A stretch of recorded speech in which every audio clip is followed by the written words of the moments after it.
नमस्कार, मी पंजाब डक।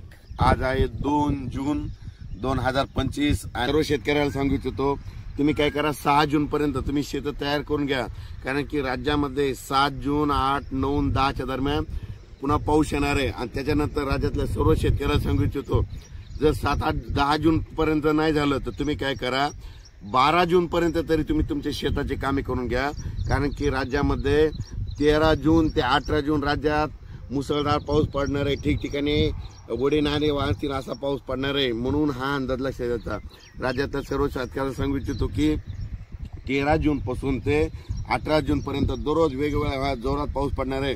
मुंबई, पुणे, नाशिक, संगमनेर तर अतिमुसळधार पाऊस पडणार आहे, म्हणून हा अंदाज लक्षात घ्यायचा। नगर जिल्ह्यात देखील अतिमुसळधार पाऊस पडणार आहे, पुणे जिल्ह्यात अतिमुसळधार पाऊस पडणार आहे। आणि परत एक सांगतो की जे उजनी धरण आहे, म्हणजे ह्या पावसामध्ये 7 ते 8 टीएमसी पाणी आलं होतं, तर आता हे जे उद्याचा पाऊस पडेल तर त्याच्यामध्ये उजनीच्या धरणात देखील पाणी येणार आहे। कशामुळे की पाऊस पुणे जिल्ह्यामध्ये, नगर जिल्ह्यामध्ये, जुन्नर तिकडे खूप पडणार आहे, त्याच्यामुळे त्या उजनी धरणाला देखील यावेळेस लवकर जूनमध्येच पाणी येणार आहे। इतिहासात पहिली वेळ राहणार की जूनमध्ये पाणी आलं, म्हणून हे सांगू इच्छितो। आणि राज्यातल्या परत सर्व शेतकऱ्यांना सांगू इच्छितो 13 जून ते 17 जूनच्या दरम्यान लातूर जिल्हा, नांदेड जिल्हा, बीड जिल्हा, धाराशिव जिल्हा, सोलापूर जिल्हा, त्याच्यानंतर सातारा, सांगली, कोल्हापूर नगर जिल्हा, त्याच्यानंतर संभाजीनगर, जालना जिल्हा, त्याच्यानंतर उत्तर महाराष्ट्रामध्ये धुळे, नंदुरबार, जळगाव, पारगोळा, तसेच बुलढाणा जिल्हा, बुलढाणा, अकोला, अमरावती, वर्धा, नागपूर, भंडारा, गोंदिया, चंद्रपूर, यवतमाळ, हिंगोली, वाशिम, यवतमाळ यामध्ये सांगायचं झालं सर्व जिल्ह्यात 13 जून पासून ते 18 जून पर्यंत खूप पाऊस पडणार आहे। तुम्ही काय करा, शेतीचे कामे करून घ्या।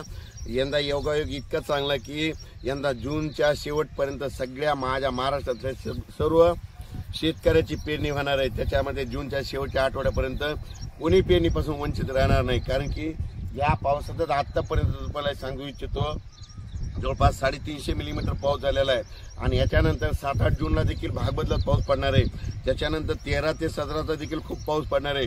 म्हणून राज्यामध्ये पेरणीसाठी असं पोषक वातावरण आहे, जमिनीमध्ये पीक खूप ओलं आहे, पेरलं तरी उगवू शकतं। म्हणून हे सर्व शेतकऱ्यांनी पेरताना स्वतःचा निर्णय घ्या, पेरायचं तर पेरू शकता। निर्णय घेत असताना शेतकऱ्याला कळतं पेरायचं की नाही, इतकी ओल असली तर कधी पेरलं तर उगवतं, म्हणून हे शेतकऱ्याला सगळ्याला माहीत असतं। म्हणून शेतकऱ्यांनी स्वतःचा निर्णय घ्या। पण राज्यात सांगू इच्छितो आता म्हणजे हे 2 जून ते 6 जून पर्यंत काल बरंच मला शेतकऱ्याचे फोन आले की सर पाऊस सुरू झाला, तर तुम्हाला एक सांगू इच्छितो पाऊस एकदम बंद होणार नाही। ज्यावेळेस खंड पडतो त्यावेळेस एकदम महाराष्ट्रात कुठंच असा पाऊस पडलेला दिसत नाही। म्हणजे सांगायचं झालं तर हे खंड पडलेला नाही, काही नाही। स्थान म्हणजे काय होणार आहे तुम्हाला सांगतो, आज देखील तुम्ही पाहू शकता, म्हणजे धाराशिव, सोलापूर या जिल्ह्यात देखील आज बऱ्याच ठिकाणी तुरळक अशा 10-10 मिनिटाच्या 15 मिनिटाच्या सरी येत राहणार आहे। त्याच्यानंतर 3-4 तारखेला देखील इकडे विदर्भात देखील म्हणजे बुलढाणा, अकोला, अमरावती, जळगाव तिकडे देखील थोड्या सरी येणार आहे, 10 मिनिटाच्या 20 मिनिटाच्या, एवढ्या मोठा पडणार नाही, फक्त 10-20 मिनिटाचा पाऊस पडणार आहे। पण 6 जूनच्या अगोदर तुम्ही काय करा, शेत तयार करून घ्या, कारण की शेतामध्ये तण झालेलं आहे। आणि तण झाल्यामुळं जर तुम्ही शेत नाही तयार केलं तर 7 8 जूनला पाऊस पडेल, पुन्हा तुम्हाला वापसा भेटणार नाही। त्याच्यानंतर काय होईल की 13 ते 18चा इतका पाऊस पडेल की त्याच्यात तुम्हाला मग तुमच्या शेतात वापसाच होणार नाही, त्याच्यामुळे तुमची पेरणी थोडी हे होईल। म्हणून तुम्ही काय करा, 13 ते 17 जो राज्यात धो पाऊस पडणार आहे, मुसळधार पडणार आहे, म्हणून हा अंदाज लक्षात घ्यायचा।